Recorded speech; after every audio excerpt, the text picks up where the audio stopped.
Matthew 14. At that time Herod the Tetrarch heard about the fame of Jesus, and he said to his servants, "This is John the Baptist. He has been raised from the dead. That is why these miraculous powers are at work in him." For Herod had seized John and bound him and put him in prison for the sake of Herodias, his brother Philip's wife, because John had been saying to him, "It is not lawful for you to have her." And though he wanted to put him to death, he feared the people because they held him to be a prophet.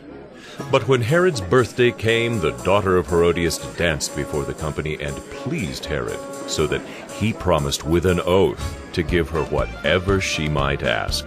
Prompted by her mother, she said, "Give me the head of John the Baptist here on a platter." And the king was sorry, but because of his oaths and his guests, he commanded it to be given.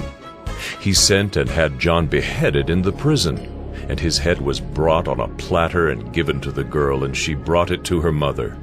And his disciples came and took the body and buried it, and they went and told Jesus. Now when Jesus heard this, he withdrew from there in a boat to a desolate place by himself. But when the crowds heard it, they followed him on foot from the towns. When he went ashore, he saw a great crowd, and he had compassion on them and healed their sick.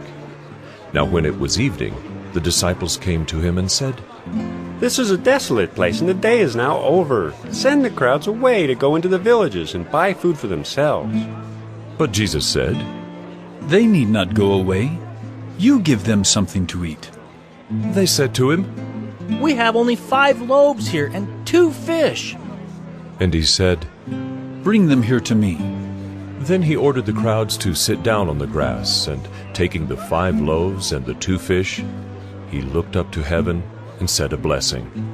Then he broke the loaves and gave them to the disciples, and the disciples gave them to the crowds. And they all ate and were satisfied. And they took up 12 baskets full of the broken pieces left over. And those who ate were about 5,000 men, besides women and children. Immediately he made the disciples get into the boat and go before him to the other side while he dismissed the crowds. And after he had dismissed the crowds, he went up on the mountain by himself to pray.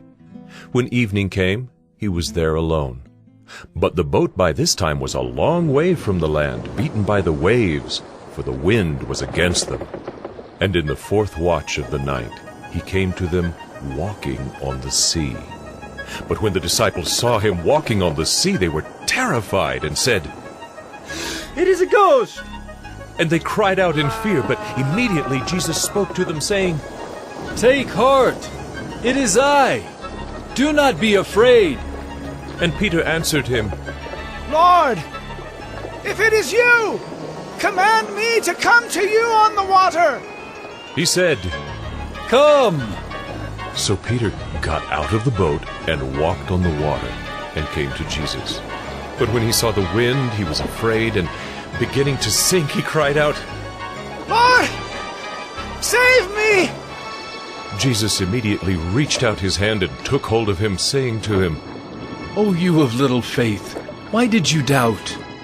And when they got into the boat, the wind ceased, and those in the boat worshipped him, saying, Truly, you are the Son of God." And when they had crossed over, they came to land at Gennesaret. And when the men of that place recognized him, they sent around to all that region and brought to him all who were sick, and implored him that they might only touch the fringe of his garment. And as many as touched it were made well.